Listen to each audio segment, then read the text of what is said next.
The Senate is disturbed that 11 days after the incident, though the Inspector General of Police claims some arrests have been made and investigations are still going on, details of such arrests have not been made public.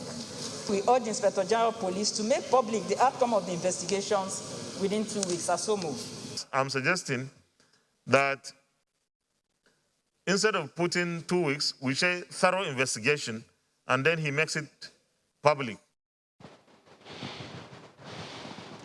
Well, yes, indeed. We cannot afford to forget that point or focus on that to ensure that things are done right. Well, yes, we'll talk about that in a moment. But good morning, everybody. Welcome to Sunrise Daily today. I'm Chamberlain. So, good morning and welcome. I'm Ayo.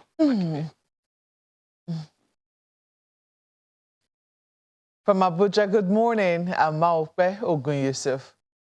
Well, I don't know who will say they were not concerned when that news broke about siege, whatever activities, a flurry of activities that went on concerning that particular siege on Justice Odili's residence in Abuja. There were several questions.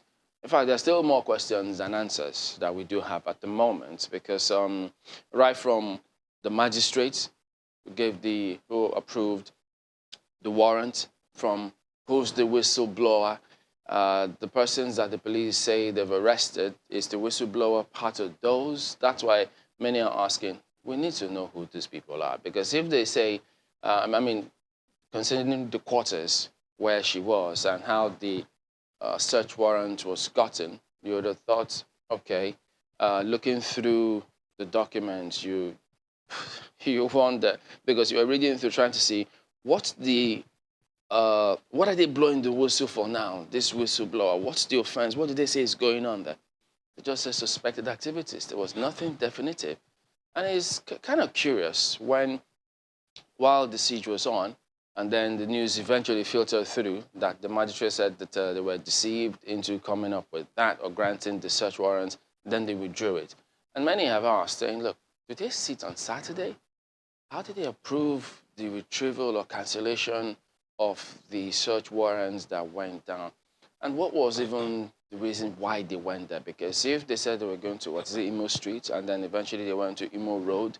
So there's several questions. But the importance of that is that we cannot afford to let this kind of thing slide, because we don't want the country, if the judiciary is quote unquote cowed, if they feel they can be threatened, then there's a problem in society. We don't want people to lose confidence in the judiciary, because that is the last hope of the common man. If people feel they can go to the judiciary and get justice, then you know what that can mean. They can take laws into their hands. That's not what we want. I think there are some other voices that need to be heard on this matter. Some other voices need to be heard strongly and emphatically. We have heard the Supreme Court, itself put out a statement saying, look, even though it was 4 days after. Well, but it's still, well. It's rare to hear the Supreme Court, put out a statement like that. So for the Supreme Court to put out that statement and say, look, we cannot just back, we can bite. Well, the jury is out there on how, because I remember we spoke with one of the vice presidents of the NBA who said, look, how else can the NBA bite? Because most of the time they are seen, they are only heard, not seen. Even in hearing, you only hear them, when they make judgments and all of that. So that's one. And now, of course, we know that the police have also put out a statement saying, look, well, not a statement yet, but the IGP said, look, some arrests have been made. So what we are waiting for now is a statement from the police saying, look, this is the situation, this is the condition, this is how far we have come about this matter. That statement, we're still waiting. Well, maybe they had a lot to handle as far as the Anambra elections were concerned. 34,000 people. Really? Oh, yes. I mean, that one. That won't fly. But it's a lot of work. 34,000 policemen in Anambra State. They need a high command to do. Come on, Chamberlain. cut some slack. You talked about slack yesterday. Policing doesn't stop because of Anambra State governorship elections. But that's what, you know, the situation is right now. We don't have that statement. We need that statement to come out from the police and say, this is how far about this matter. That one is not out yet now. The second arm of government, well, actually the number one arm of government is the legislature, has come out to say this now. Question then is, because I mean, if you look at the Constitution of Nigeria, the executive is number 2, at least in the order in the Constitution. Yeah, they seem to be the most... Well, they execute the instructions of the laws made by the legislature. So the question then is, now that the legislature has spoken, question is how strongly that voice of the Senate now is going to go in getting things done is yet to be seen. Of course, you know that BOSAN, Body of Senior Advocates of Nigeria, visited the AGF and also made their own statement. Look, we cannot allow this to continue. So the Body of Senior Advocates of Nigeria have spoken, the NBA has spoken, the Supreme Court has spoken. We haven't heard the Chief Justice of Nigeria. Maybe that is the Supreme Court, you know, maybe he's speaking from the Supreme Court. We have not heard from the Judicial Commission about this same matter. So all these voices also need to come out. Is the judiciary one on this issue? Now, have I heard from the presidency? I cannot say I have. At least not me. At least not yet. Maybe a number of people have said a thing or two, you know, on the sidelines, but maybe not anything precisely.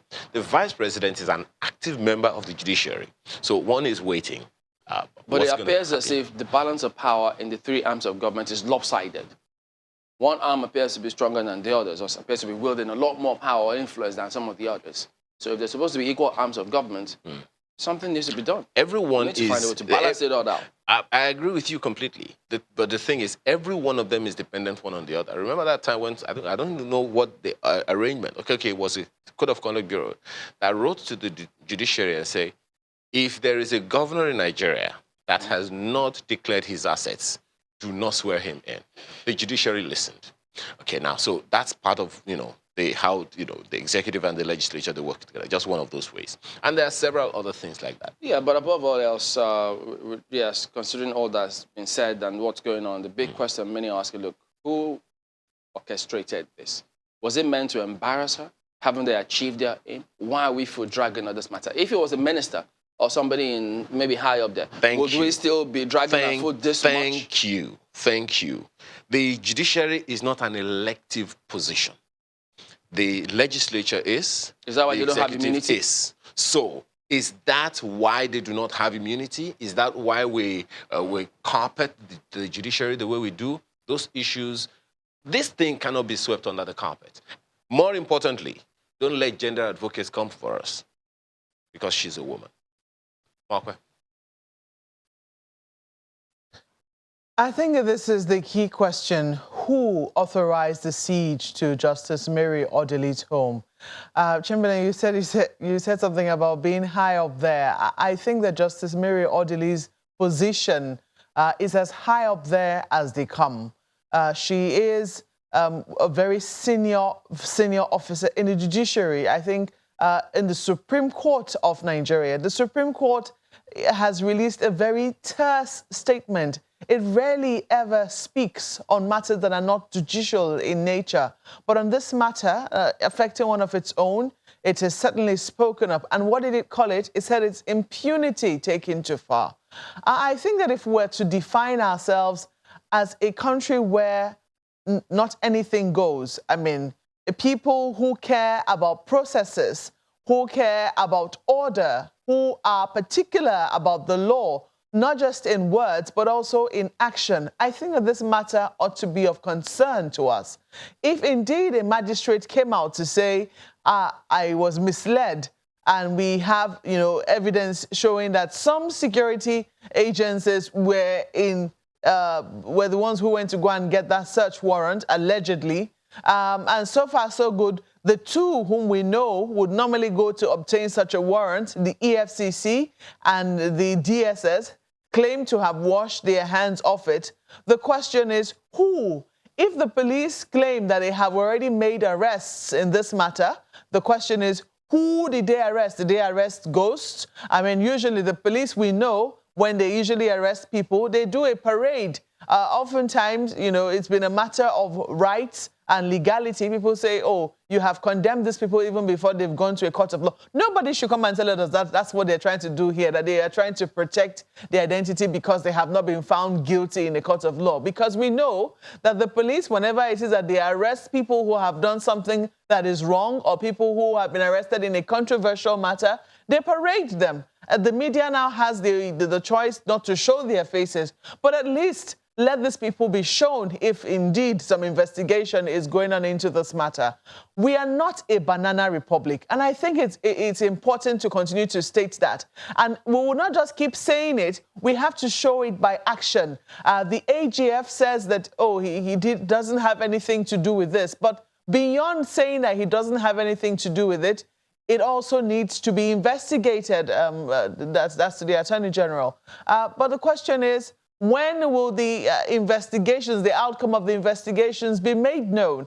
Now, the National Assembly, through the Senate, when it resumed plenary, has waded into this matter.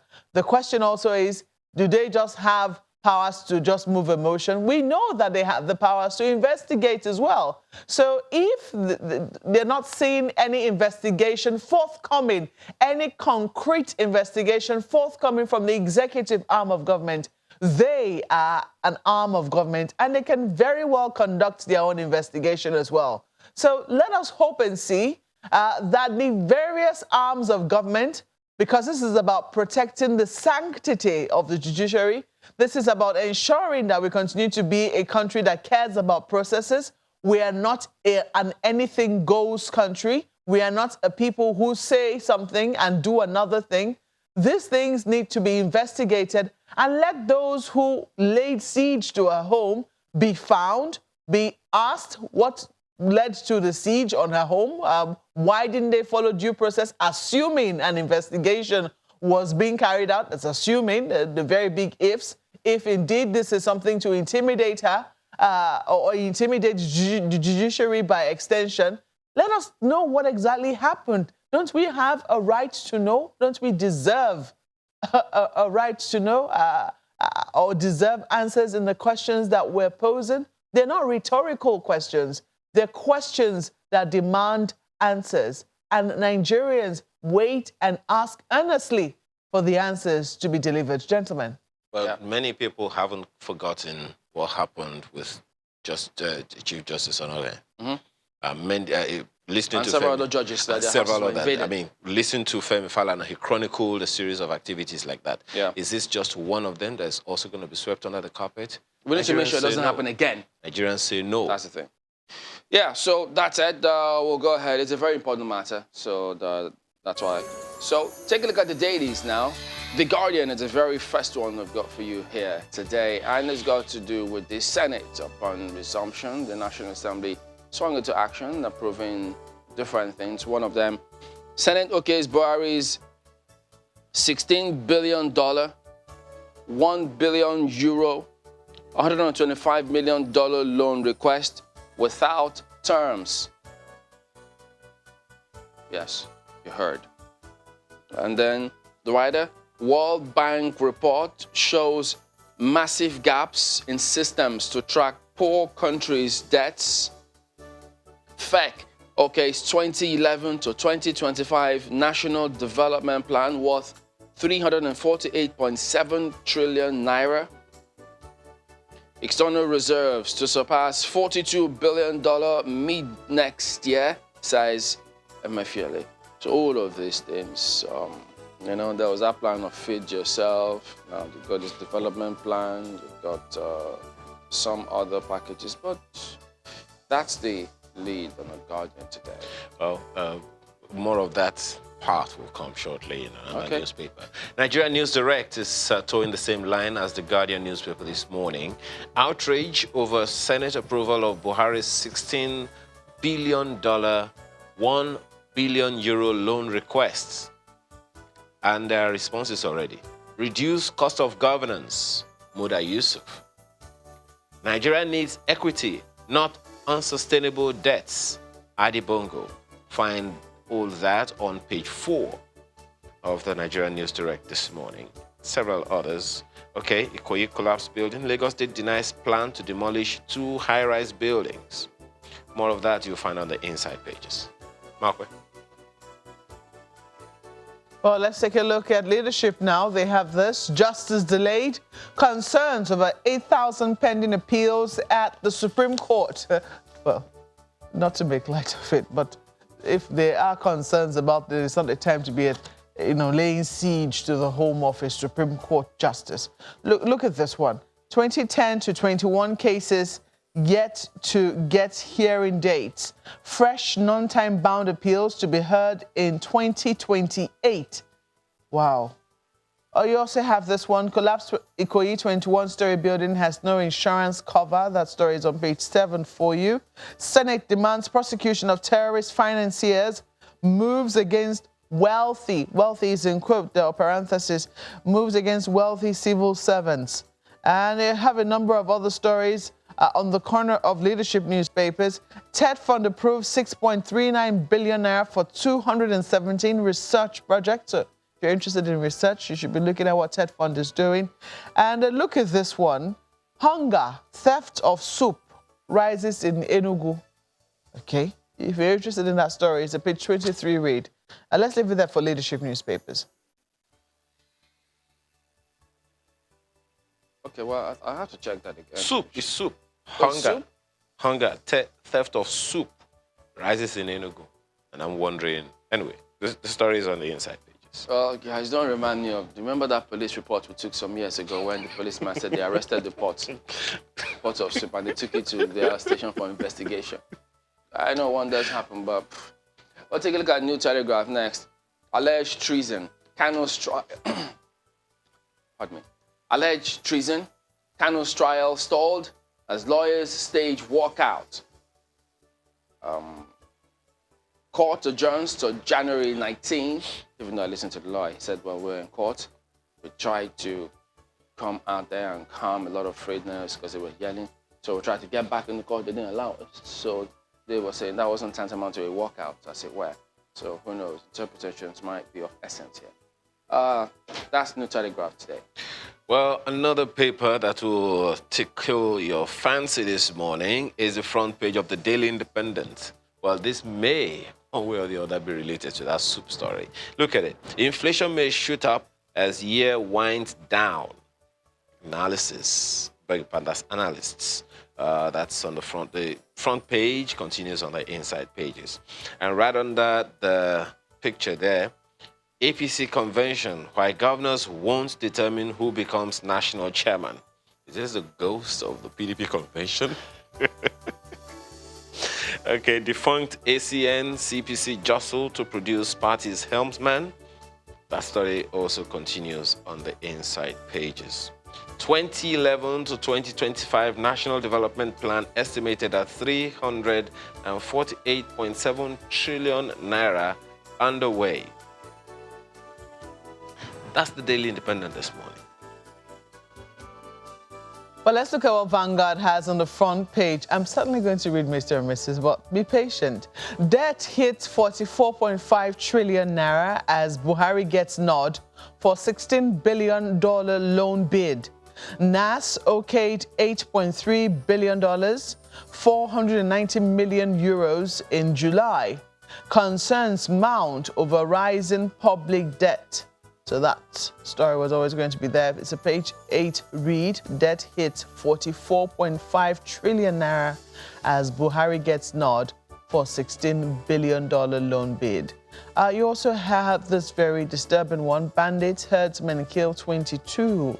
That's 22 people in Kaduna, Katsina, Taraba. Senate moves against public servants with unexplained sources of wealth. That's also on the front page of the paper. Justice Odili's house raid. Judges must be treated decently. That's according to Olani Pekon. I believe that's a senior lawyer. You also have this. Kano's trial lawyers walk out on court, alleged bias. Okay, we didn't quite hear that they alleged bias, but they claimed that the security agencies prevented them from getting into the court. But you might want to read that story on page 9 in terms of how the Vanguard has captured it. Bias on whose part is the question. Look at this. The picture, of course, worth 1,000 words. You can describe it however it is you want to describe it. But Vanguard Sports is also on the back page. World Cup qualifiers or Siemens arrival electrifies camp as returning Gallo keeps them waiting. And look at this, some happy news. Sports Ministry gets 140 billion naira boost. So there's something positive seems to be happening in the Sports Ministry. Let's quickly take a look at your Mr. and Mrs. this morning. And Mr. says, give me one reason. Give me one good reason, he qualifies it, why this rice is half done. And Mrs. replies, the price of gas has gone up, so we have to ration the one in stock. Besides, you're not the first person to eat boiled rice. So, Mr., unless you're going to double the house allowance, you'll have to make do with parboiled or half done, as you call it, rice. Let's leave it there for the Vanguard newspapers. Oh boy. Daily Trust is next. Let's look at that and if this could help. FG unveils 348.7 trillion naira national development plan. Well, the first of the writer here says, Oshimbajo, Peterside lead implementation team, private sector to drive initiative with 85% contribution, and then plan likely to create jobs, wealth, ascribed to experts. So that's what you see right there. So many will be looking to see how this is eventually implemented, and timeline and all of those, and continuity. Where is the money going to come from? Private sector, 85%. Oh. That's what they say. 31 killed in Taraba, Katsina, Imo. Sorry, like I'm making it worse. So is the ease of doing business so strong now that the private sector can come up with 85% of 340-something trillion naira in 4 years? I guess we'll find out. Okay. That's Daily Trust today.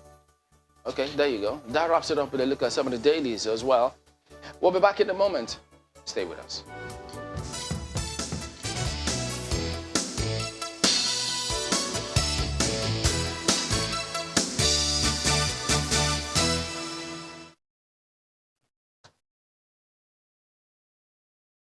Well, we stay on this matter. This Electoral Act Amendment Bill, which has now been passed by both chambers of the National Assembly, the harmonized version, is waiting transmission to the president for his assent. There are big questions as to whether or not the president will withhold assent, as there have been complaints from a number of quarters, from the APC, for instance. There is disquiet over the Electoral Act Amendment Bill as passed by the National Assembly.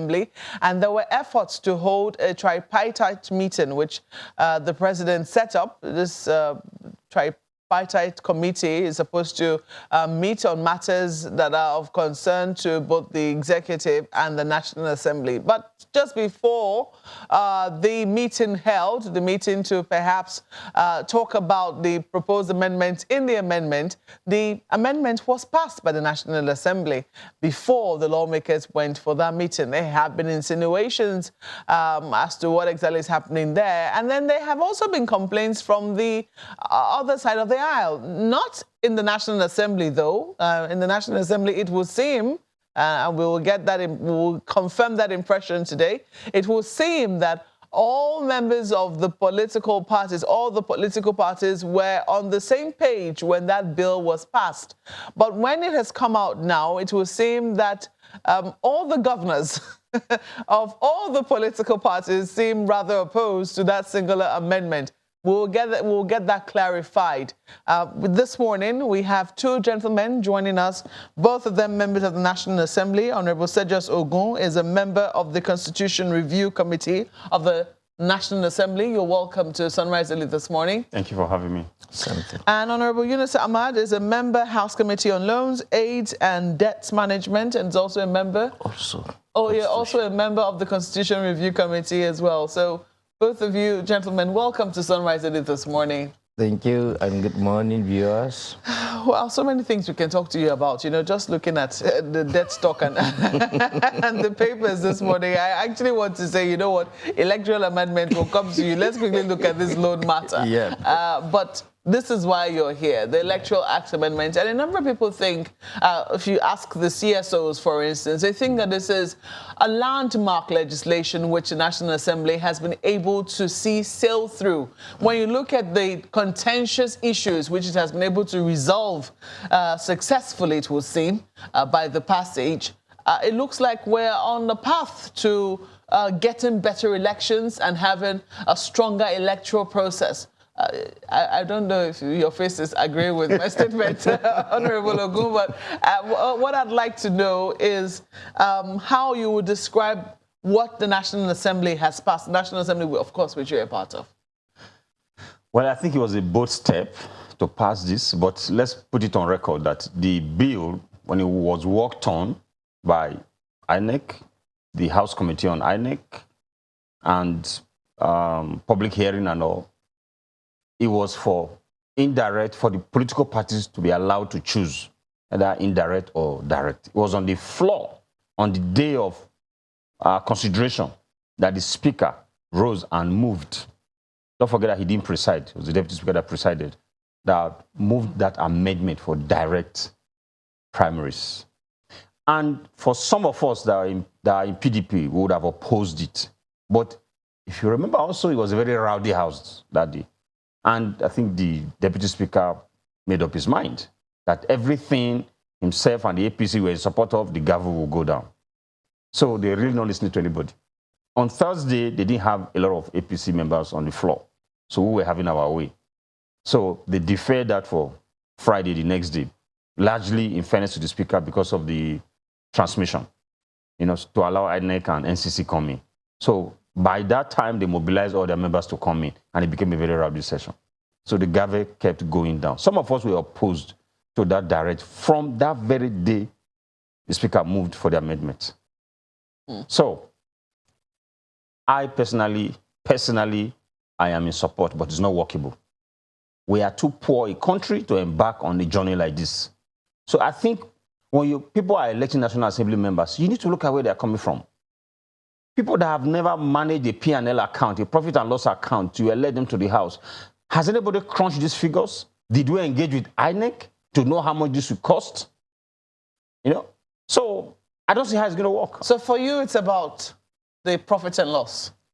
Yeah, not so much of that. If you were to, well, sometimes people will say that when it comes to government and when it comes to elections, profit and loss is not always in monetary terms. If you were to look at if I were to clarify what I'm saying, and if you look at profit and loss in terms of the advantages vis-a-vis the money that we will spend, do you think that this is something that on the long run could be beneficial to our electoral process? Even the United States of America, that we are mimicking their system, it's still opened.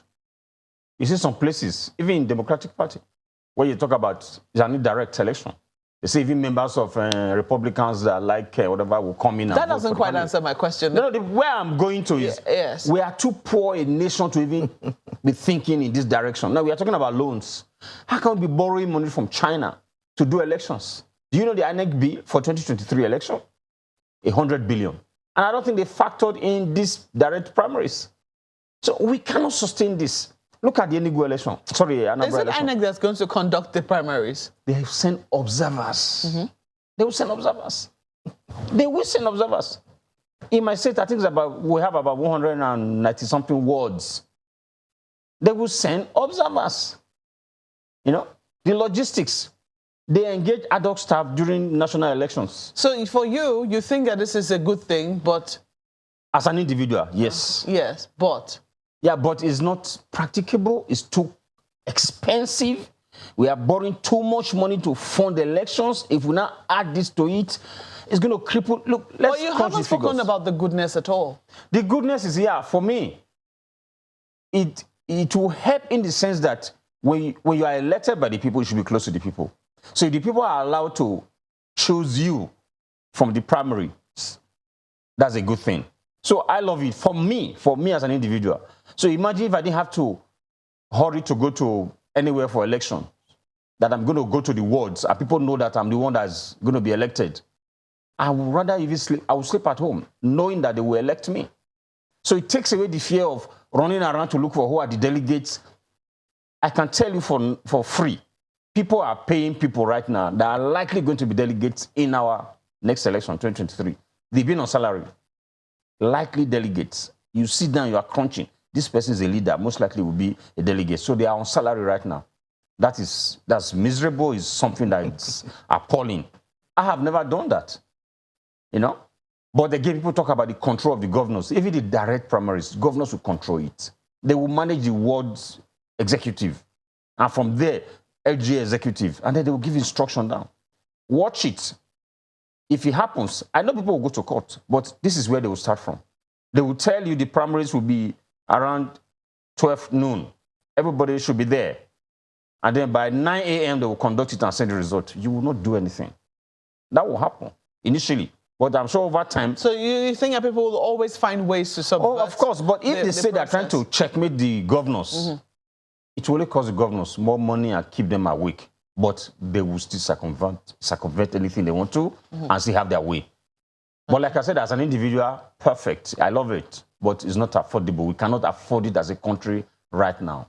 Okay, let me come to you, Honorable Yunus. I don't know if you, first and foremost, you think this was a partisan thing, as he says that they were speaking, but the House was a bit rowdy, so it would seem that the voice of the opposition wasn't quite heard clearly. And this amendment, this particular amendment eventually sailed through, because it would seem that it is the most contentious of all the amendments that have finally sailed through. What are your thoughts on it? Well, I've listened to my colleague here. Like I said, we have been sharing some views, though on a different phase. Let me put it on record that there is nothing about partisanship. By way of correction, you heard my colleague, even when they were opposing it, they were not opposing it because of his unpopularity. They were opposing it maybe cost-wise, thinking that it's going to be a cumbersome arrangement, is going to dwell on the country's resources.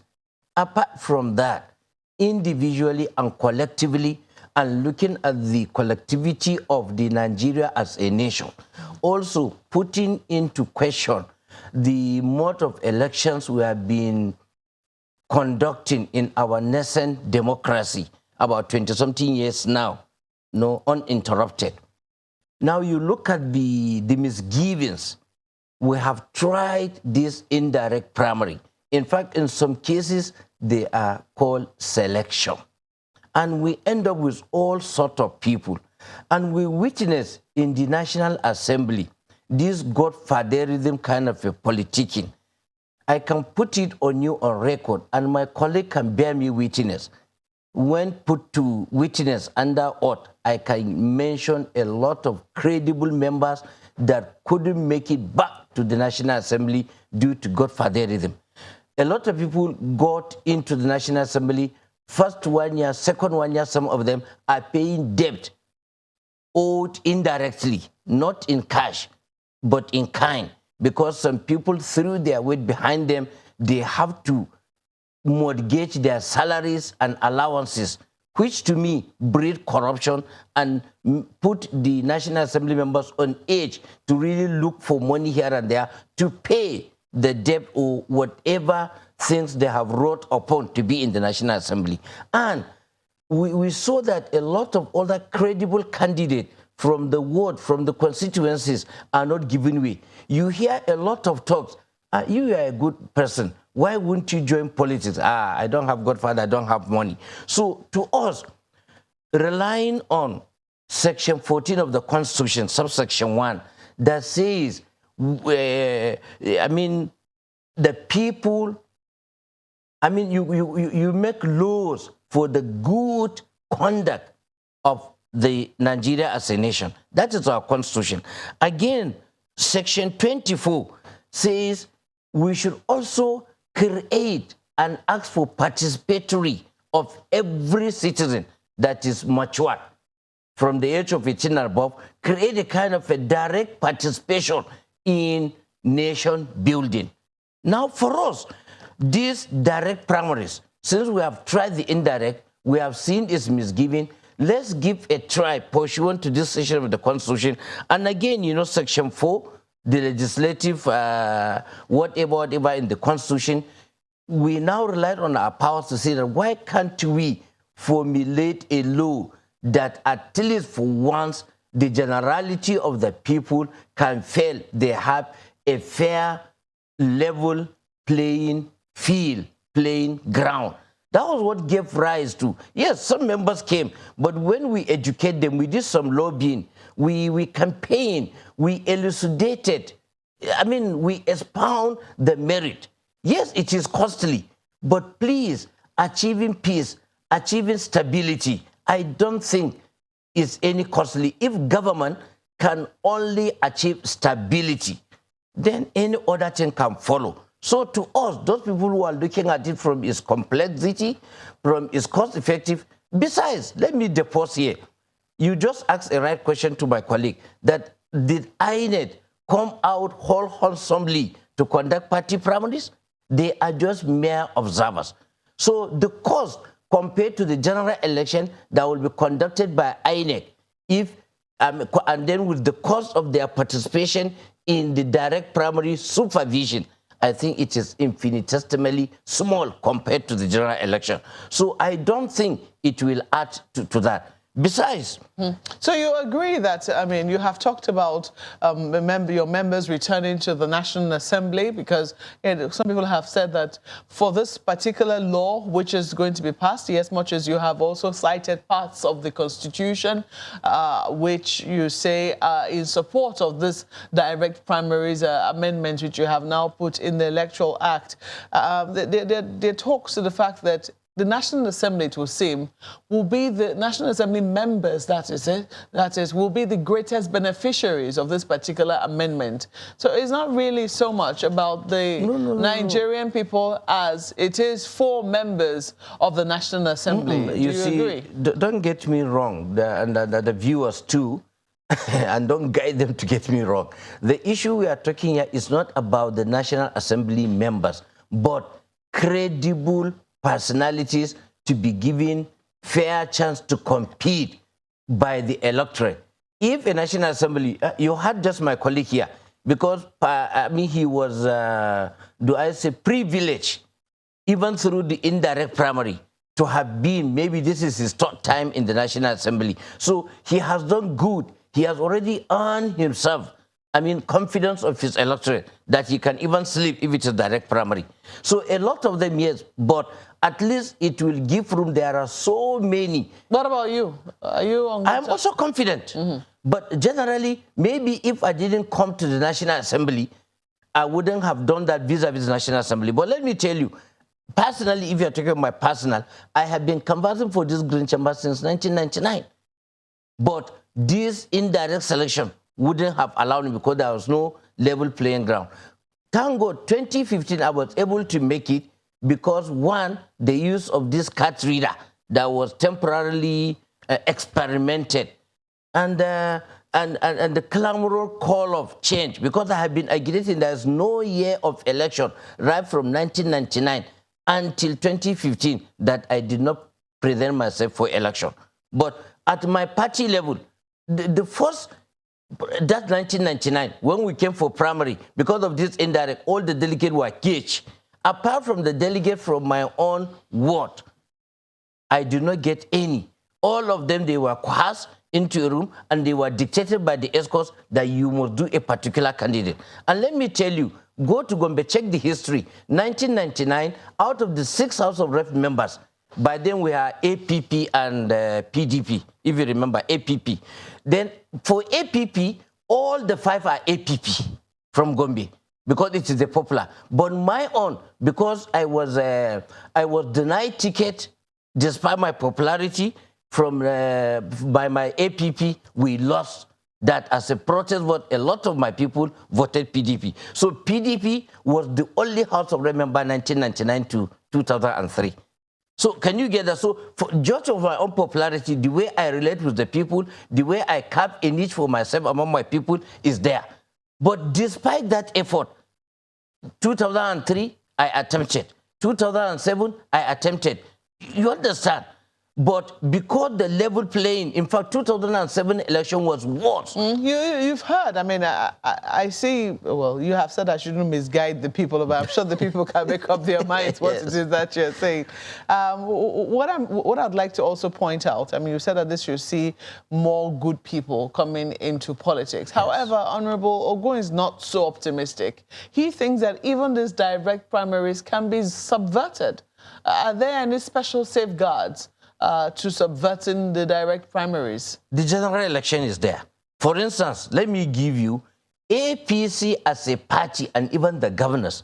I don't see any reason they can advance to go against the direct primary. It is on record, not was. During the 2019 election, almost all the APC state that governors are in charge conducted direct primaries. It's only state where PDP are in control or any other party that were allowed to do this. You remember when the NEC came out of a meeting under the chairmanship of Adam Soshimole, and they, like Bauchi, I can give specifically an example. It was when they were going to the press after their NEC meeting, then Oshimole took his red biro, cancelled Bauchi because they all lobbied for indirect. And then Bauchi, because it was a sitting APC governor, it was done direct. So with that, okay, how do you check it? Suppose the direct primary were manipulated by the governors. Then since there is a people's participation in trying to elect their leaders, for Bauchi case, they did what they did, they pegged it, and the serving governor emerged as the APC candidate. What happened? PDP took over. At the end, when they came to general election, the whole people now turned to PDP as a protest vote because they don't want the APC serving governor to continue. So he was edged out. I can tell you somebody who is a renowned, he was a number 4 citizen as of then, and the Bauchi direct primary and the indirect were being cooked against his own personality. I don't want to mention it. So you think that they will be checkmated? That will be checkmated. During the elections? That person left APC, joined PDP, worked against the party, installed PDP, and later he returned to APC. Just to prove a point. Call his name. We know his name. Call him. No, I don't want to mention his name. You have said number 4 but he did it. Then. Yes. We know who very good, but I wouldn't mention his name there. But it was on record. He did it, left the APC, fought the APC, installed a government against it because the direct primary was not allowed because it was done because at the 11th hour they allowed until he left for PDP. All along was indirect. Like I told you, going to press some seconds, it was changed because they wanted him out of the APC, out of the way. But he fought them from there to show them he's not just greedy remaining in PDP. He returned to APC. The government that he installed, he abandoned it. But he just answered the question. So let there be options. No, what we are saying here is that, yes, anybody who thinks he can gag against it. I know the governors, even if they can go out of their way, using the enormous resources, which is state resources, to control any governor that feels he is doing that, that is the other way. So that is the point I'm trying to make. It is interesting. I'll come to you shortly, Honorable. It is interesting that you talk about former number 4 citizen. I mean, number 4 is supposed to be the speaker, right? Well, you are forcing me to mention it. I'm not forcing you. I'm just clarifying for the benefit of our viewers. Number 4 citizen, it is interesting that number 4 citizen is the example you gave, and number 4 citizen in this instance is the person who has moved for the institution of direct primaries. But you wanted to quickly say something. Yes, he just supported my position that we should leave the law the way it came, or the bill the way it came to the House. Was that what you got from his submissions? Yes, that was what was submitted to the House. No, I mean, was that what you got from what he Yes, just because he's saying that protest votes. So if somebody is very popular, you manipulate the process through indirect, then the electorate will vote against the party. That should be a lesson. That's why we should allow, that flexibility. That even happens in the US, the example I was given earlier on. So if you allow for that flexibility, and the party knows that this man is popular, and then you go gang up by keeping the delegate somewhere, you don't want him, you manipulate the process, the people, if they allow a free, fair, and credible election, will vote against the party. And when the party loses, it should be a lesson for them to allow for level playing field. That's the point I'm making. No, but what the point he seems to be making, and he's free to definitely say that exactly. That's not the point you're making. Is that direct primaries in the places where direct primaries were conducted, these problems did not come up. It is in the places where indirect primaries came up that we have seen the voters punish the party when they're not happy with the candidates. That's if you allow for that option to happen, the people that are likely to manipulate the indirect will be careful. So allow the parties to choose what suits them. That's the point I'm making. In my constituency, in my local government, we have islands. So how do you move people? If you have to send the INEC officials. You seem very particular about the INEC officials. Now, there are those who are saying that, you know, all elections are local. INEC has offices in all 774 local governments of this country. You still have to put a cost to it. How many workers do they have? The workers they have in INEC office INEC hasn't complained so far. They have. Listen to they haven't heard them. No, they have complained that, look, it's cumbersome and it's going to cost a whole lot of money. I can tell you, in the INEC office in my local government, they don't have up to 20 staff there. How many staff do they need to observe ward congresses? How many units? I have how many units? Over 100 and something units. Ask me. Yes. They have to engage ad hoc staff again. You have to move them to these places. This is just crunch it and get. Okay, so this I will tell you. Get INEC to crunch the figures and come and talk to you. We cannot afford it now. I personally don't mind it, but we cannot afford it as a nation right now. If you hear what happened in the Anambra, you will weep for this country. Even now we are talking about direct primaries. You are still going to buy votes because the people have just turned to something else right now. They have those that want to vote genuinely, but they are there. I mean, talking about my own constituency, because most rural communities, people that go to farm, then you tell them that they not to go to farm to come and queue to vote for you. They must get something. Why? Then you do. Of course, look, let's not pretend about this. They have, okay, now I give you an example. In my own village, we have so many Igbo people in camps. They are living in the community because there's land for them to farm. So you tell them, don't go to farm that day. Come out from the village, very rural, in there. You have to provide logistics for them to come out. Isn't this about the political? Because some people have also said that this is about it's not everybody that's going to come out and vote for you. It's only the people who are members of your political party. Isn't that correct? Okay, the people I'm referring to now are members of my party. Exactly. So if they're members of your party, one would imagine that, you know, perhaps they will be paying dues. By now, the party will have the funds to be able to. In Nigeria. These are not the things that happen within nobody pays due. We tried to drive that in my state by, I think, Chief Dokpesi and other people. It didn't work because I said you should have discussed this when we're in government. Now we are in opposition. People don't have money. You are telling people to pay money to first register and then to be paying dues. Who would do it? It died in natural death. You know, so political party members don't pay dues. How do they then identify themselves as members of political parties? It's for those of us that can afford it that really pay dues. How much can the dues be? I mean, shouldn't it be according to what it is that you can afford? I mean, at least there should be a minimum.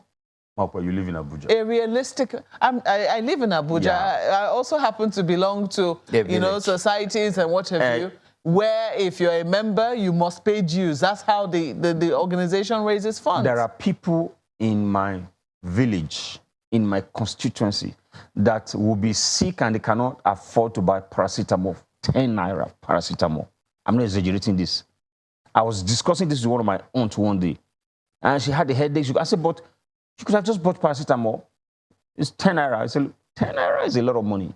That she could not even afford it. And that happens every time you go home. Somebody is not well, cannot afford paracetamol, 10 naira. And are these the people that you tell to pay party dues? Why do you think people are selling their votes? That's the same reason. No. I have a community, the contractor, I built a healthcare center. The contractor told me, he's from the Southwest, he's not even from our place. The architect, he told me, look, Oga, you are hurrying me to furnish this place, and I even heard that they don't vote for you in that place. I say, it doesn't matter. They are human beings because they live in camps. They are farmers. If anybody is bitten by a snake, how do you move from there to the next health center? They told me, oh, people just die. People give birth at home. That's why I built two in two different communities. But guess what? They are not necessarily indigents. So for them, they don't really care. You come, pay for the vote, and they give it to you. So if you are saying you are going to do direct, they will come, leave their farms, and come and queue on that day. You still have to furnish some considerations. So the practicality of it, because some people say that what this will force party, anyway, we'll come to what the practicality, what they hope it will make political parties do, and what they're hoping that this will engender. But that will be when we come back from this break. Please stay with us.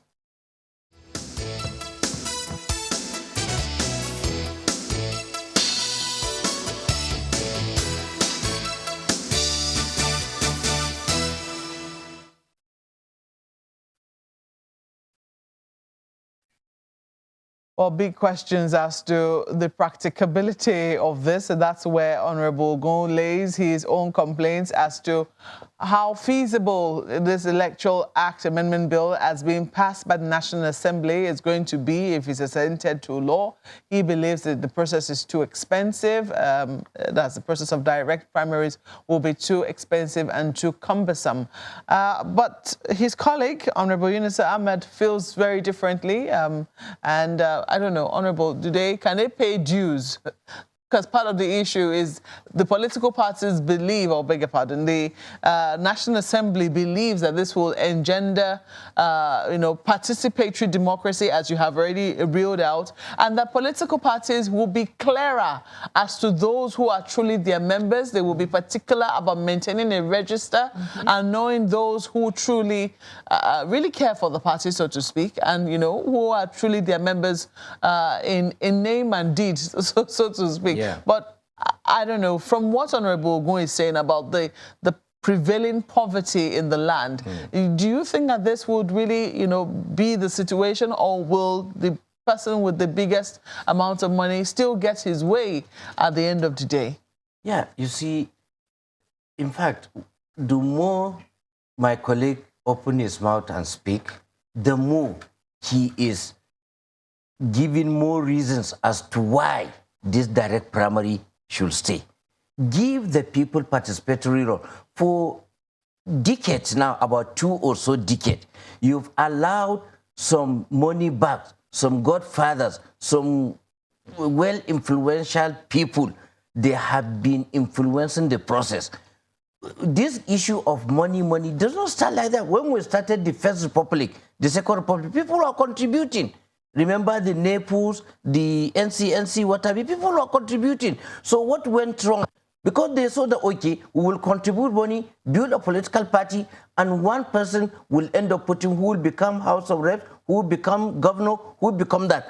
So because of the practice over time, the people say, okay, since there is no it's an issue of impunity, then let the impunity continue. You don't think that we've gone too far down the road of monetizing heavily our politics for us to now come back? We have done that. And tell the people that now it's like you have to contribute. It is high time we reverse. That's what I said. We have Is that reversal possible? That's the question. It's very possible. Nothing is impossible if the people are willing to.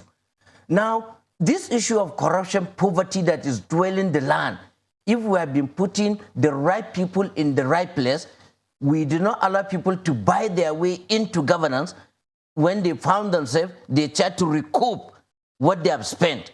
If those processes are being eliminated, I think we will have to get good governance.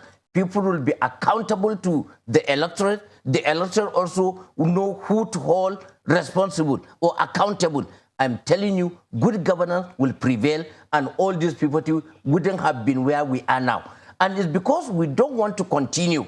And I think it is high time to reverse, do some step press, analyze, and then evaluate the situation we are in, which if we continue like this, we are heading for a crash landing.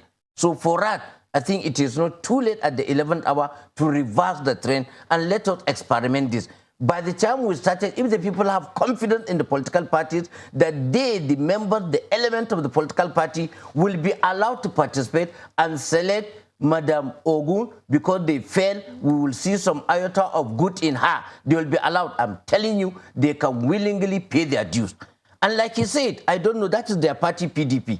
APC 2014, before 2015, we did party registration. I supervised the whole of Gombe State by then, the whole senatorial district, 100 naira with the photograph. Yes, some people gave them. There are some members of my household, they want to do, I can fund for them. Because I am a member of the political party. Yes, you can give it to them. Some of them did a lot of menial job to come and pay. I remember in a situation whereby somebody came with his money and the party register said only 100 people.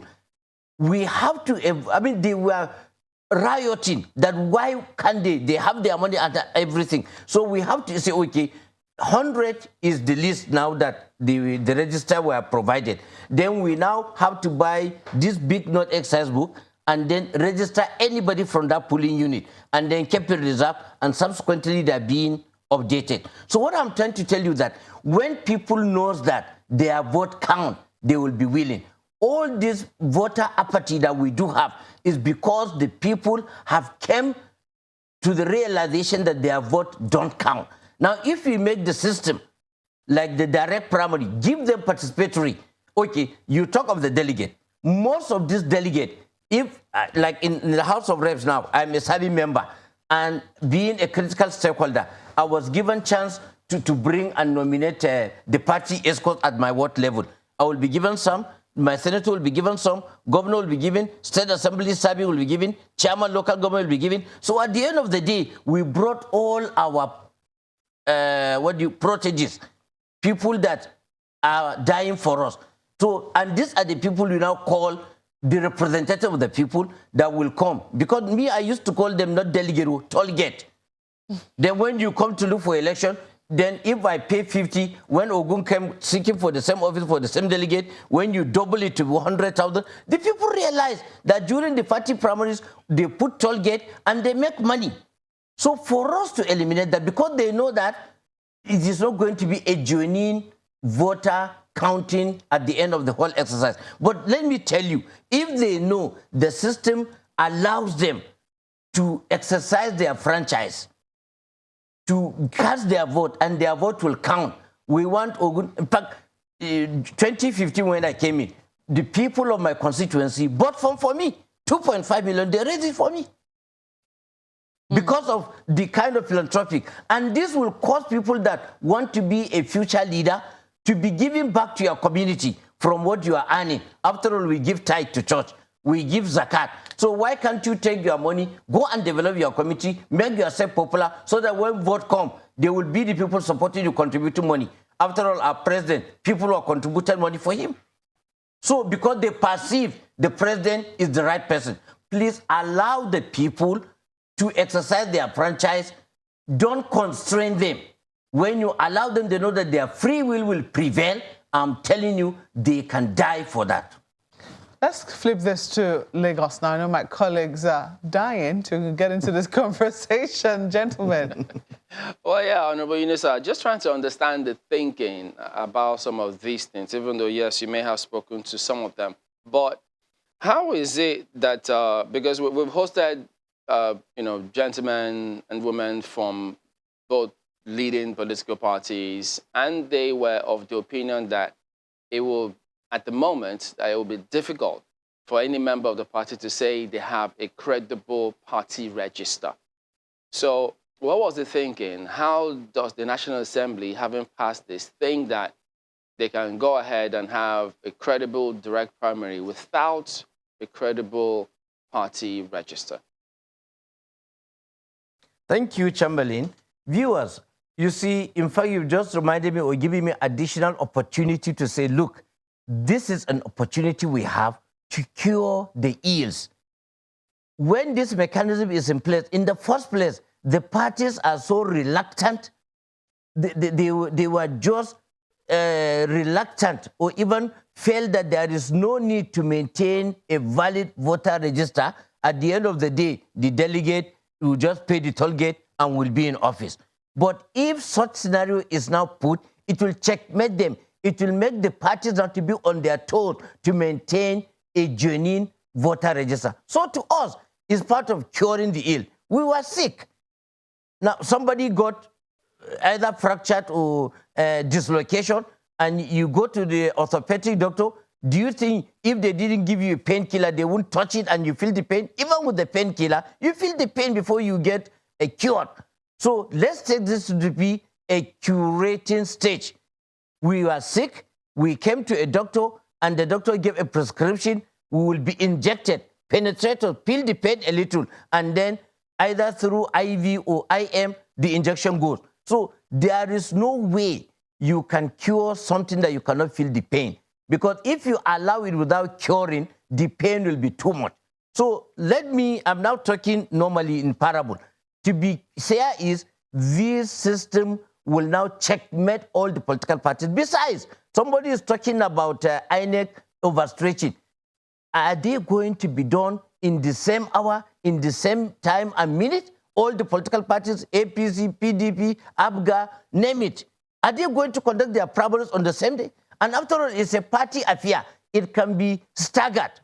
If due to paucity of staff, INEC staff, then we can say, okay, so unit, the INEC in that particular local government can oversee this unit, then they can stagger it within over a week to have the results so the party can get it. It mustn't say, the law didn't say that it must be done at a particular time, just like general election. Please, people should understand that. So, Chamberlain, yet people feel that, but this is part of the remedy, part of the panacea that we have to cure that peril. So, pardon me, I might have missed the point. How is that exactly going to address the voter register? Because many would have thought, well, since the assembly says you have to go direct with the primaries, then that is predicated upon a credible register. So would it have been a bad idea if they say, listen, these are the criteria, this is what must be done to get a credible register? Because at the moment, you still leave that in the hands of the party. Yes. You see, don't miss the point. There are two ways. I just deposited here that people were reluctant to take the political parties serious because of lack of participation. They were not allowed to franchise their right. Now that the system, they know that it's going to be direct, I want to even if the party say we won't register, we won't keep a credible register, people will force it to maintain a register. Because when they don't do that, they will end up missing the mechanism to elect their party flag bearers. So I'm in still the whole wondering, issue, just 1 second, Honorable. Whatever it is not there yesterday. If you can hear me, Honorable, I'm still wondering how that answers the question, because one question that I want to ask you, and I'm pretty sure Chamberlain is going to come to it, is how many people are in your ward who are members of your party? But that's a question that I'm sure that Chamberlain will put you. But Honorable Ogun, let me ask you this. Despite all of the conversations that have been said concerning this particular matter, doesn't this put a big question mark on the capacity of the political parties themselves to govern themselves? Because if we're having issues such as this, I mean, the political parties are finding it difficult to even embark on what some consider a simple process of, look, let's select from base. Doesn't that question the political parties' capacity or ability to govern themselves from within what you call internal democracy? Yeah, it does. But well, people will still call our democracy nascent democracy. So this bill really is a step in the right direction. Like I said earlier on, I'm not against it. But the modalities, we are too poor a nation to embark on this journey. My colleague partially answered some of my concerns. Party register, I think, are supposed to be submitted to INEC 2 weeks before the primaries. Now, PDP saw this ahead of time and they've started the they've opened an electronic register. Even that is an issue right now. Why even the party registration doesn't even seem to work in Nigeria? You have seen it. Somebody, even on the floor of the house, you are elected on the platform of PDP, you come to the house and you cross to APC. and then you go to your ward or your unit and everybody has crossed to PDP. Meanwhile, they are in the party, in the ward register, you have their APC members. How often do they delete this? How often do they cancel those names? They remain in the APC register, but they are not PDP members. Then, maybe 2 weeks after or 1 month after, they move again. So we are not there yet. We will get there. But the point I am making is, let's have direct and indirect in the act or in the bill. That was the submission to the House before it was amended by the Speaker. So my contribution is, let's revert to that, what was submitted. We are growing. We will get there eventually when members will begin to pay dues to run the party. When we have electronic party register. Is it going to take us? Honorable, just a second. If you can hear me, how long is it going to take us to get there? I mean, we've done this for what, 21 years, 22 years now, and we are still learning. Nascent, you said. Now, you've talked about our capacity to afford or not to afford this. The question a number of people will be asking is this the reason why people continue to be impoverished, so that they can remain low and small and not be able to contribute to institutions such as political parties, to be able to fund it and then get the kind of government and leadership that they want? Your colleague there, the Honorable Ahmed, said talked the other time about the First Republic and the Second Republic, where the members of the political party literally funded the political parties. It wasn't like Nigeria was much richer at the time. It was just the mood of the time. So isn't it something that you think should be encouraged? It's not every member of every community that is a member of political parties. Those who want to be there, they will be there, and they will know, because they have associations, cooperatives, and all of that they contribute money to. What's wrong with encouraging that in the political parties as well? Yeah, like I said, that was my party took on that. You know, I think that was even 2015 or 2016. My party started that. But it died, you know, on arrival. It was dead on arrival. I am in support of that. The party contribution is talking about by members. Some of us paid, you know. So if he's telling you, if you heard my colleague say, in 2014, he supervised it in his state. But 2014 is how many years ago? That was when they were in opposition. They were asking for change. They were clamoring for change. They desperately needed to bring in Buhari. So people were supporting the movement because they were in opposition, they didn't have money. But since 2014, has that happened again? I am in support of this because, okay, check my background. I'm coming from the private sector where you don't depend on government to do anything. You raise money from within to run the system. So I am completely in support of this, but it will need reorientation. And I had brought a bill. I brought amendment to the National Orientation Agency amendment. No, sorry, a bill to amend the National Orientation Act to get them to get funds directly from first line charge, so that in that way they can be mobilized to take care of some of these things. Nigerians should be educated on basic things. When you're talking about whether we are nascent democracy, if you go and check in America, even 18-something, 1888, 1882, they were buying votes. People couldn't get through primaries. People like Roosevelt, you know, even till 1920, those issues were there. So granted that we have learned from such democracies, matured ones, that we shouldn't go through that, but you still need to carry the people along. You still need to educate them on the ills of selling votes, on the advantage of being strong members of a political party, that you have a voice. You refer to maybe in the days of NPN and all. Yes, we are poorer today. How much was the exchange rate then? We didn't need to buy petrol to fuel our generators then. That was light. I was telling somebody some few days ago that growing up in Kano, people used to come and fumigate our house. You know, public. But there was public water. There was public light. But today that's not the case. So we are far, far poorer today. But we need that orientation or reorientation to say the party belongs to you. Take ownership of the party. Yeah. When you contribute even 50 naira, that gives you a voice in the party. So you cannot just force this on the people today and expect that it will work. It's not going to work. But isn't the money bags will still fund this. Yeah, if the money bags say they want to fund it, do you think that this is going to make them think twice? Because if you want to buy those votes and fund it, you're going to have to spend way much more than you have ever spent. And so this, for instance, could just be a starting point to discourage them. And secondly, from now up until when those primaries hold, wouldn't there be at least sufficient time for the orientation within political parties to go on side by side? Well, I hope so, but you know, in democracy or in politics in Nigeria, it doesn't work that way. Some of us are very impatient with the system. It's too slow, and like I said earlier when I told the people that have the P&L accounts are in charge of a system. You know, they don't think it through before bringing it down to the people.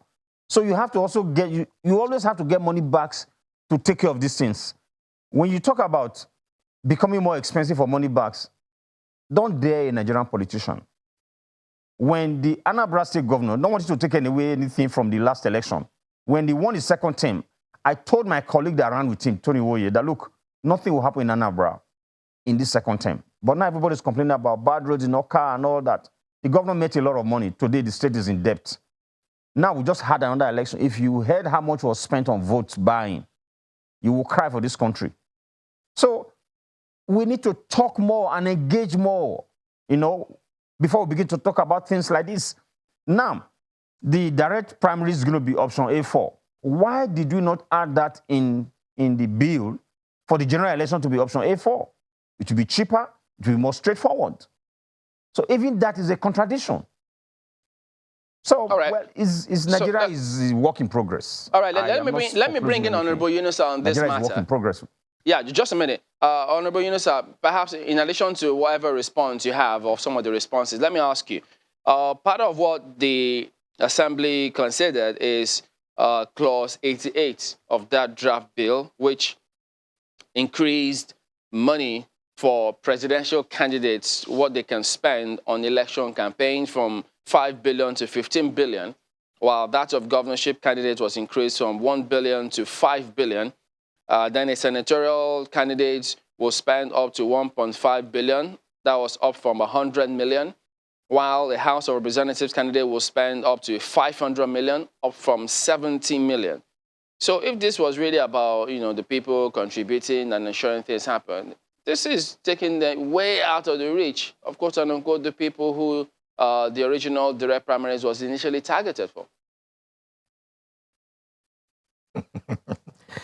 You see, I laugh because don't ever underestimate the power of the people. And that is why in democracy, they are the driving force. I don't want to mention names. I just mentioned myself that in 2015, members of my constituency, concerned citizens, actually not all of them, contributed for and picked my nomination form and expression of interest. Now, still that year and several years when our president, Muhammadu Buhari, was contesting, people were contributing money to protest. I remember 2003, the 10 million for his something was paid by individuals. 2007, I wouldn't mention the governor that did it, but I was the one that paid the money into a bank and get a bank draft, and we present it to Buhari. Then our national chairman, just Ome Ozoke, hometown when he was given a chieftaincy title, we presented that draft to him, I and the governor, to Buhari for his 2007 and 2011. So what I'm trying, even this 2015 election, people picked the form from organization. So even if it is 100 million, Chamberlain, I'm telling you, if the people are willing that Mr. Chamberlain is our candidate, I'm telling you, they will die for you. Some can even sell their clothes to make you be there. Because they believe after you are there, the country will be better for them. The thing is this, why do we need to make it difficult for those people to support those who they want to? Because if the National Assembly was saying, we're trying to keep away the money bags, now you're making more room for the money bags to dig their heels in, to have a stronger hold on the whole system. You see, let us look at it from this background. I don't believe that Nigeria is poor. We have abundant and tapped resources. The whole lawmaking, like I said, pursuant to section it is 14, that says make people participation, create an avenue that people can participate in nation building. This is part of it. So the issue of mass education, everything, what stops us from doing? Channel television, by anchoring us on this matter, you are doing also an advocate on behalf of, for the government, for the people. People who listen to this program, they now know that the system is now giving back to them for them to take charge of the democratic process and the installation of their leaders. So what I'm saying, it is true. When you talk of money, is what is that 15 million compared to 10 years ago? The exchange rate, and then our now ability to possess. People are making business. People have been enterprising. Most of us, you see, he came from a private sector. I myself too also came from a private sector. Since 1993, I was doing my business. So we get money, and I felt I should translate this the way I transform my company. I want to take the Nigeria not just as a limited liability, but as a private company that I can invest for the future to be good. So, like I say, we are no longer asking what the country can do for us. Rather, we are asking what can we do for the country. Until we have that, what do you call it, that have this paradigm shift, then I don't think we are ready to work. Just like our anchor here was saying that if actually the political parties cannot pay dues, cannot do an internal, what do you call it, democracy and sustain themselves, then we are not ready for democracy. So please, for us to justify that we are ready for this democracy, we must earn it, we must work for it, we must dedicate for it. Because the system is there, people are taking it with levity. I don't contribute, and I can still get what I want. So now it has been passed by the National Assembly. We'll wait to see what will happen when this is eventually sent for assent, because we can see already the opposition of the governors.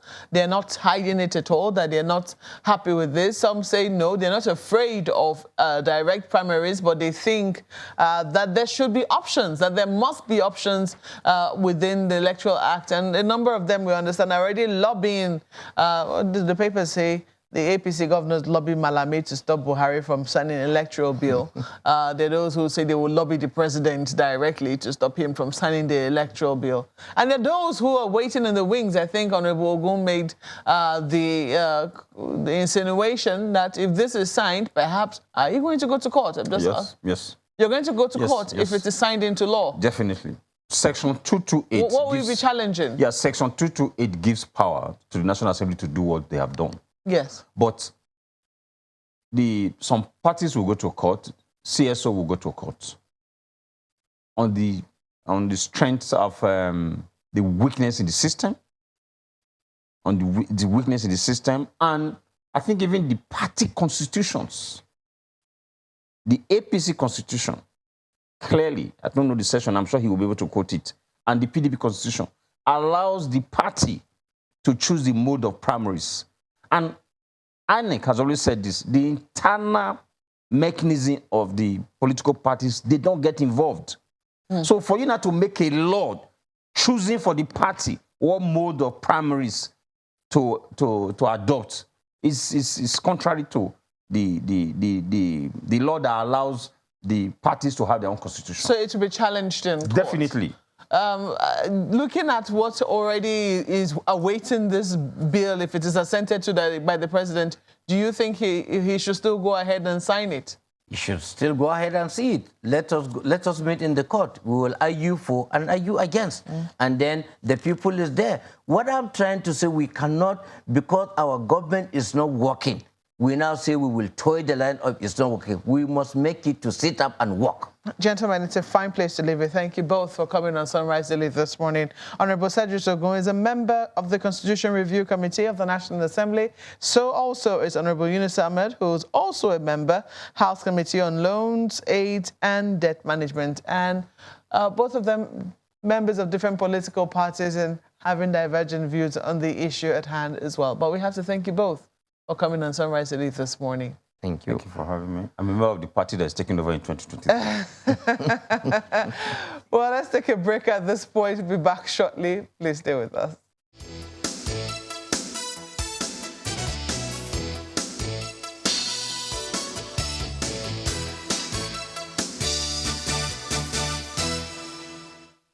Welcome back. We're turning our attention to developments in Ebonyi State. We've got Oji Uchenna Oji, who is a Commissioner for Information and Orientation, joining us this morning. Good morning. Thank you for coming on today. Thank you very much, Chamberlain. Well, I mean, this question about fake news, hate speech, yeah, we know it's made the rounds in the country for a while, but interestingly, it appears some interesting development in Ebonyi about that particular matter. We understand you have a law on this matter. Is that right? As a matter of fact, conscious of the very consequences of hate speech, fake news, and a lot of provocative publications made against institutions and persons that are really aggravating issues of violence and distrust to the society. Ebonyi State government had to really, through the House of Assembly, make a law on hate speech and fake news, and we call it a Cybercrime Prohibition Law 012 of 2021. And I can tell you that that law has come into effect in the Ebonyi State. It was passed and assented into law by the governor in September. And my ministry has a duty of ensuring the implementation of that very law. It is very clear, the content, the provisions are very clear on what does constitute fake news and what does constitute hate speech. But it is really aimed at ensuring that we reduce this issue of, false information, inflammatory statements that are capable of triggering war, triggering, crisis in the society. That has really helped our people to really be conscious of the statement they make, whether in print or orally. And I can tell you that anybody who does offend that law actually faces the law and has options of maybe 3 years, 7 years imprisonment, in some cases without option of fine. Why did the state think that it was necessary to come up with that, especially when the laws, the Constitution already has laws that makes provision for defamation of character and libel, which takes care of some of these things? Yeah, defamation and libel, they are somewhat civil matter. But this is purely criminal matter that if you, do offend, you are brought before the law by way of, criminal prosecution. And I want to say that it is actually very apt because I tell you the major source of violence in the society now is fake information dished out from anywhere by, social media operators, some who would just get to the social media and begin to send some, somewhat information that can cause crisis, information that can cause even, communal clash and all of that. And we feel that through this provision, it is going to really make people to be conscious and be responsible and accountable to whatever information they give out to the public. How easy is it to get information from government? Because, as we all say, nature abhors vacuum. So if people cannot get information and they can get it from some other sources that are not credible, for want of a better word, the challenge then would be, they would want to just get the information out. And then what governments at various levels have done over time is to play catch-up to all of these things. So how easy is it to get, for people who need information, to get information? Yeah, of course, the issue of freedom of information law is everywhere. And so if you, as a social media operator, want to get that information, you need to go to the proper authority. Now, if you are a professional, for instance, you are a social media operator, or even a journalist, the principle of comparing information is very important. In law, we call it a principle of fair hearing. In journalism, we call it a balancing of story or development journalism. It is important at this point in time that we must emphasize development journalism in the body politic. So if you hear anything, especially damaging information that is capable of damaging the personality or reputation of Makinde or the society or an institution, what do? You need to verify from the other side in order for you to come up with a balanced story. That way, you are building the society. And that is actually what we need at this point in time. You see fake news being dished out from outside the shores of this country. People who don't know what is happening, they'll just stay from their comforts, of place to dish out information, to say this happened, the other thing happened. Of course, you know that all of these things, you see, some people would not just intentionally dish out information in order to cause, confusion and all of that. Just a second. Has there been an instance in Ebonyi State where such a thing happened? We've had 3 cases, and one of the cases, which should be the third case, the case of one Chikwele. At the point, we had to treat him as a first offender because we needed to continue. A program presenter. Yes, sir? It was a program presenter. Yes, but not a journalist, as a matter of fact. The state government did employ him and as a civil servant, so he had the opportunity of making this program presentation, which he had even stopped long ago before he was even appointed technical assistant to the governor. But then we looked at the circumstances and saw that there was need for us to continue to intensify our sensitization process, orientation process, which is part of my mandate, as Commissioner for Information. And the governor, in his fatherly disposition, had to really, grant him a kind of a pardon, to treat him as a first offender. But we've got, like I said, 3 cases like that, and we are continuing to move. But then it must be such offense that will contain the ingredients of fake news and hate speech as contained in the law that has been passed. How open is Ebonyi State to the state's funding of projects, to giving information, that kind of information out to people so that they know how their resources is being dispensed on their behalf by government? We have a very responsible and responsive Ministry of Finance and Economic Development that has got a digital platform where everything that we do on daily basis, whether it is contract or kind of job, or is a direct labor, is actually sent to the website, and we have the link. So you can always access the website, especially of the Ministry of Finance, to see what we are doing in the area of project on daily basis. Of course, we do obey the principle of fiscal responsibility, all the due process issues. We've got all the law in place about how we should go about our direct labor job, our contract job. But I want to assure you that the people at home with the government's way of dispensing with projects, contract and direct labor. That is why even the budget office in Abuja had to, say that Ebonyi State is the first state, the best state in the area of prudent management of resources, and one of the 4 best in transparency and accountability. And that wasn't fake news? Not at all. So how do you determine hate speech? Yeah, like I did say, the ingredients are very clear in the law. That of fake news, the ingredients are very clear.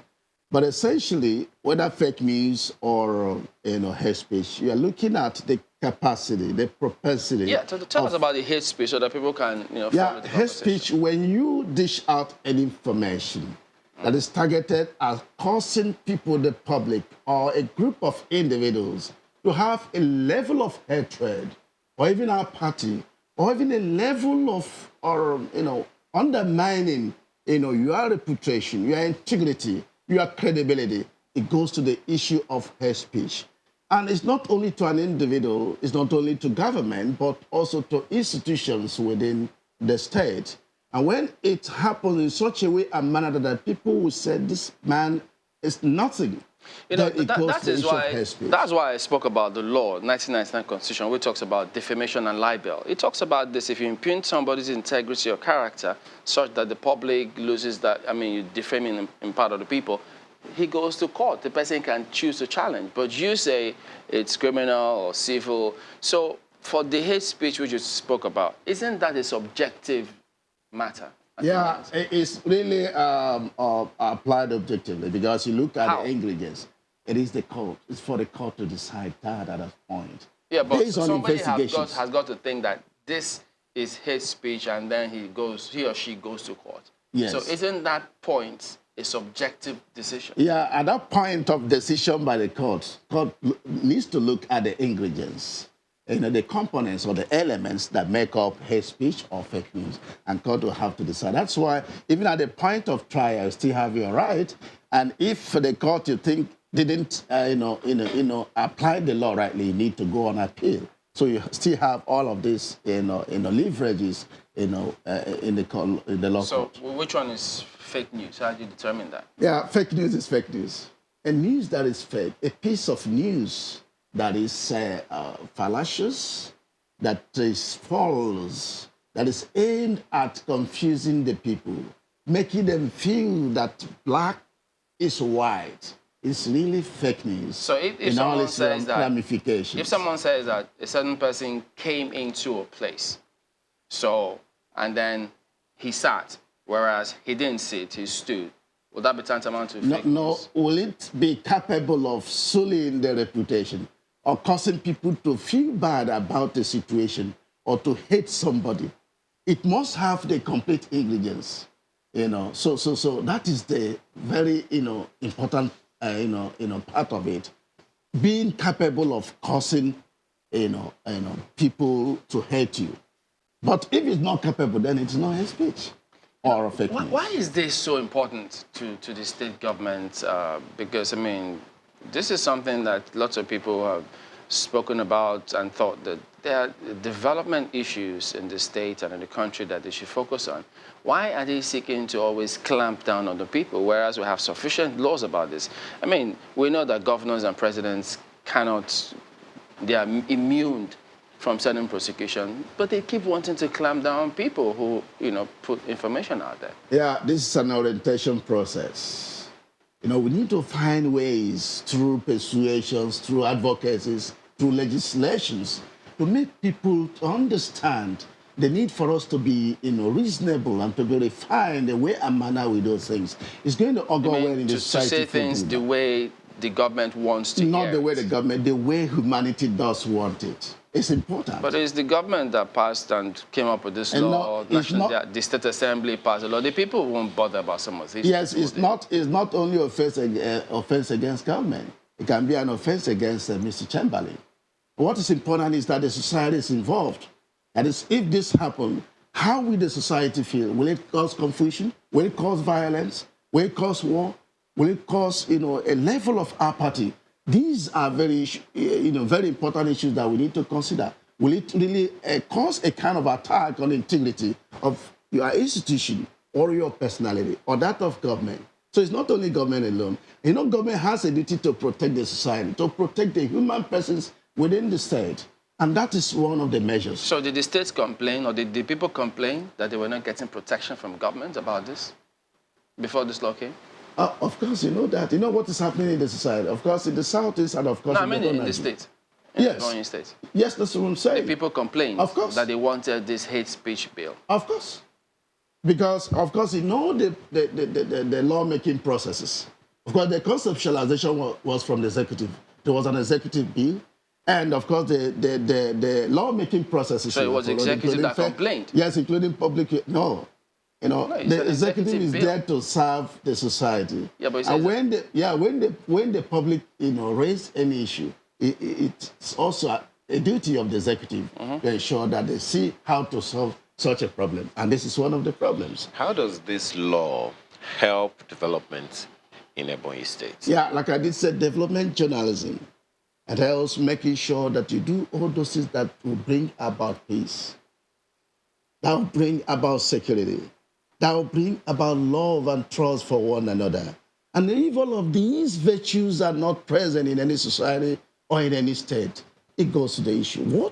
One of the reasons why we are suffering in Nigeria in the area of security and distrust is because of fake news. Sometimes some would say the issue of distrust is a function of lack of justice or good governance. Yeah, it is one of the functions. But essentially, all of these things that are happening now, like in advanced countries, you need to verify your information, especially information that is capable of tearing the state apart. Is it also possible, my apologies, Jomile, is it also possible that authorities also give out fake news? Because if, for instance, people are aware that, okay, this is the way these things are, they see these things on their streets, okay, the roads have not been tarred, and yet government says the contract has been awarded like 10 years ago. Isn't that fake news? Yeah, that government is also liable under the law on fake news. And so the law is not for individuals, it's for everybody, including government. If you have a very irresponsible government that would say it did award contract when it never did, individuals have the right to come, So you're saying essentially the provisions of the law the people, to get the person prosecuted. Residents of Ebonyi State can take the Ebonyi State government to court. Very important, yes. Yeah, but the thing, what I was trying to say is that especially officials of government. Nigeria's law covers both criminal and civil. So I don't get the point when you say, well, one is this and this is that. It's a way of strengthening. That's why people thought this was unnecessary. What do you want to strengthen? If it's not broken, why fix it?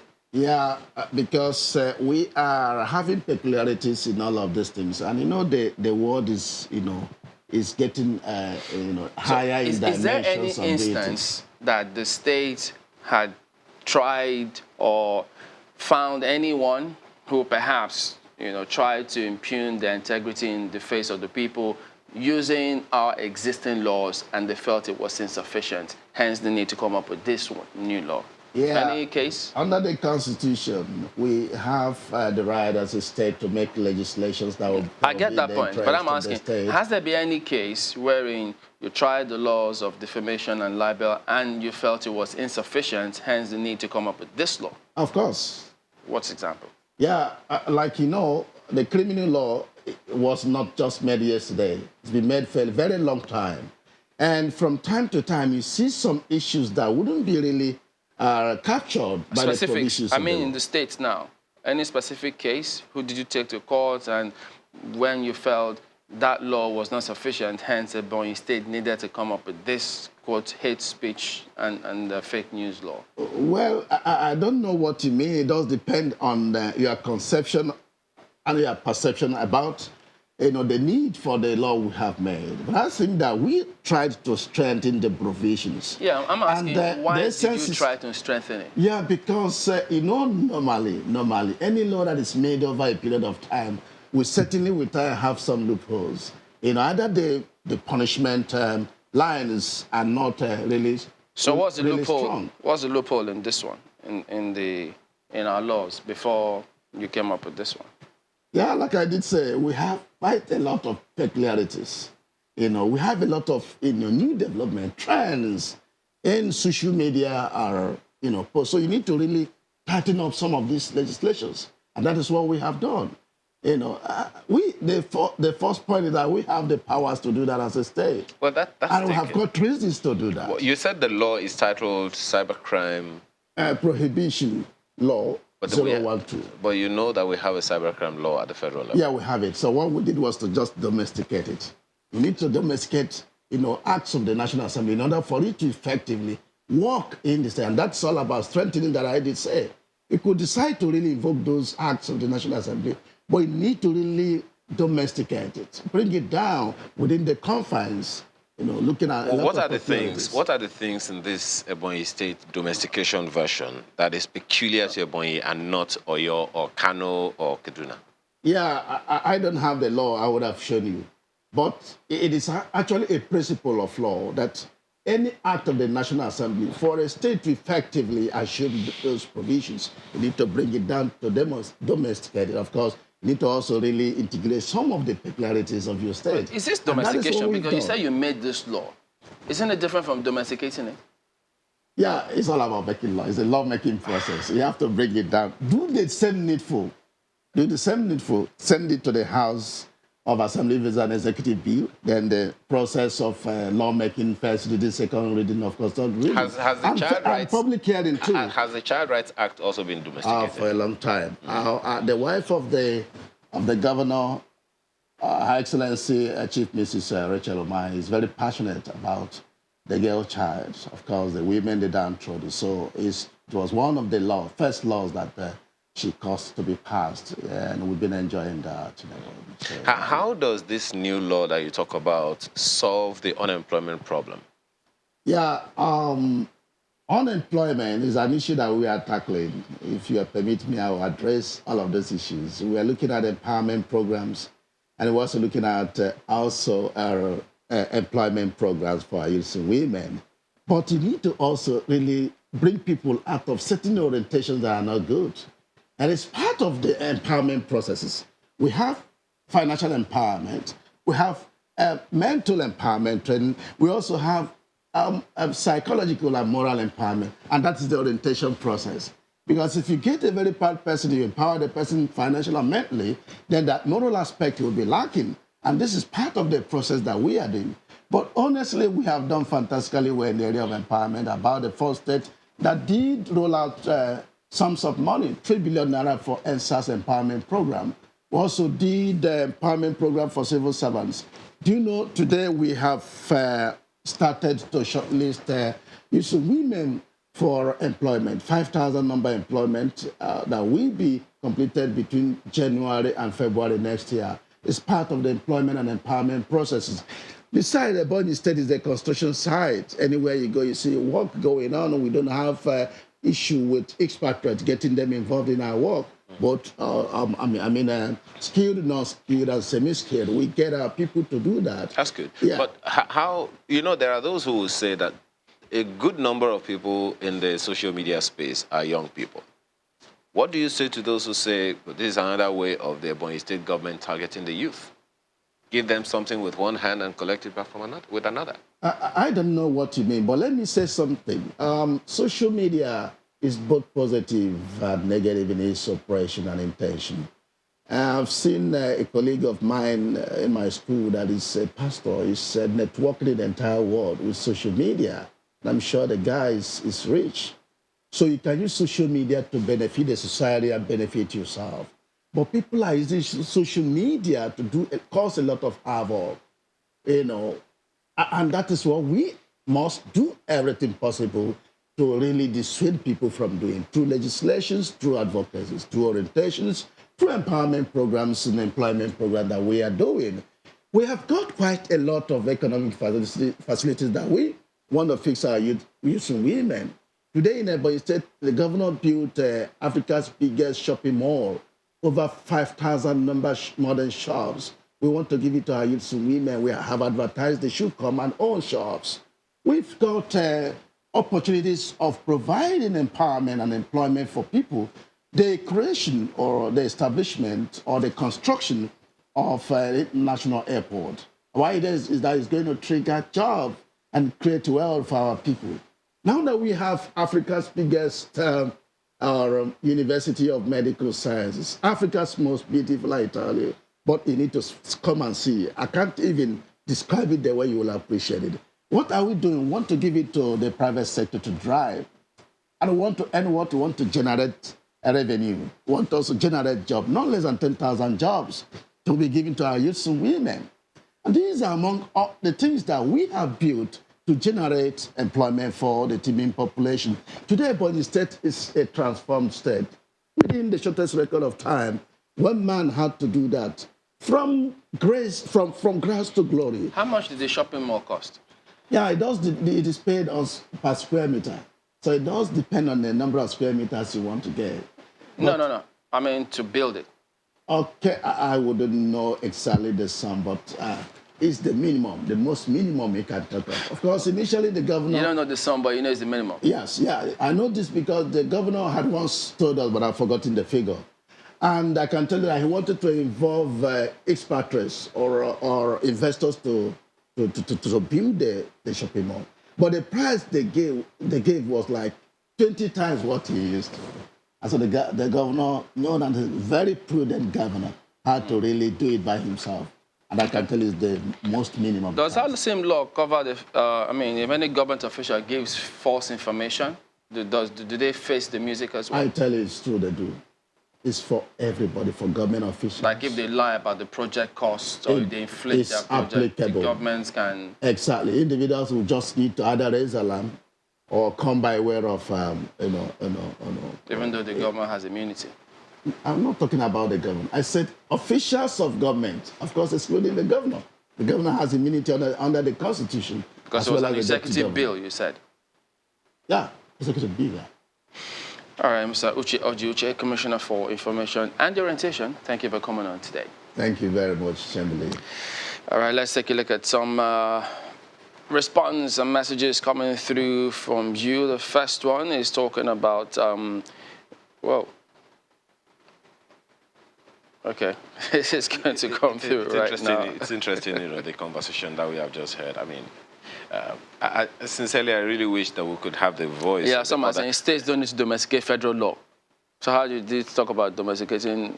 Well, you know, he's not in the conversation now. Okay, the law is... Okay, no, not the law. Your own version of the program today, Babashetima Kukua, is yours is first. In this mail, you say, I believe direct primaries is the beginning of solidifying our democracy. Costs should not be an issue if party members pay dues as at when due. And if party members pay dues, they will have control of the party, not just a few money bags. The parties should also begin to have a hybrid of physical and electronic voting for the primaries. Kudos to the 9th National Assembly. Okay, this is from Mr. Oman, who says, Nigerians are finally waking up from their decade-long slumber of being apolitical. The Anambra election has shown how effective elections can be if citizens are allowed to choose those that will govern them. With the aid of modern technology, yes, new technologies will always have, what? Kinks? Okay, that it says that will subsequently improve. A true democracy is letting the voters choose those that will govern them through credible elections, beginning with direct primaries to freely choose those whose ideas and competence the voters choose. And any other form of choosing candidate is not a true democracy. Well, Polycarp Gubolum actually shares a different concern. It's all on the direct primary business. He says it's a charade. In Anambra State, Senator Andy Oba got 230,000 plus votes in the direct primary election, but got only 43,000 votes in the general election. In Lagos State, Governor Sanwo-Olu got 970,000 plus votes in the direct primary election, but only got 739,000 plus votes in the general election. This was a charade that the NAS wants to force Nigerians at a very humongous cost of billions of naira to conduct. Why are we pretending that we have not had numerous direct primaries in the country before? Direct primaries are beneficial theoretically, but theory is different from practical. Maybe the people changed their mind or had an emergency. They couldn't come out on that day. Wachukuma, he says, our electoral system is very faulty, and if we get our leadership recruitment process correct, every other Nigerian problem will be auto-correctional. Politicians, please allow direct primaries to fly. Direct primary takes power back to the people. That's why godfathers and their sons are fighting. And let me take this last one from Festus Akimboyewa, talking about the siege to Justice Odili's home. It says the attack on the residence of Justice Mary Odili, a judge of our highest court, is an attempt on the wholesale destruction of our judiciary. Those involved in bullying this senior judge must face the wrath of the law. Our judges deserve humble and sincere respect from all Nigerians. I think it's a fine place to leave it. We have to thank you all for your contributions to the program this morning. Thank you for watching. I'm Maokwe Ogun Yusuf. I'm Ayo Makine. Have a wonderful day. I'm Chamberlain, sir. Stay safe.